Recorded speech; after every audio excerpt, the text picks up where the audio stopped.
అందరికీ నమస్కారం. Department of language and culture, government of Telangana, Picasso art school సంయుక్తంగా మరొక్కసారి మీ అందరి కోసం ఒక మంచి పెయింటింగ్ ఎగ్జిబిషన్ని రవీంద్ర భారతిలో ప్రారంభించబోతుంది. మనందరికీ తెలుసు, బైరు రమేష్ చాలా చక్కని పెయింటర్.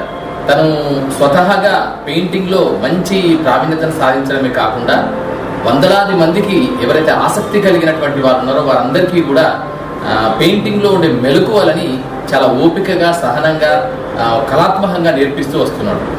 పెయింటింగ్లో ఉండే వాటర్ కలర్స్ కానీ, ఆయిల్ పెయింటింగ్స్ కానీ, ఫ్యాబ్రిక్ పెయింటింగ్స్ కానీ, సో ఇలా పెయింటింగ్లో ఉండే ఎన్నెన్ని రకాల స్టైల్స్ ఆఫ్ పెయింటింగ్ ఉందో వాటన్నిటినీ కూడా ఎవరైతే ఆసక్తి కలిగిన వారందరికీ కూడా తన పికాసో ఆర్ట్ స్కూల్ ద్వారా నేర్పిస్తూ వస్తున్నాడు. సో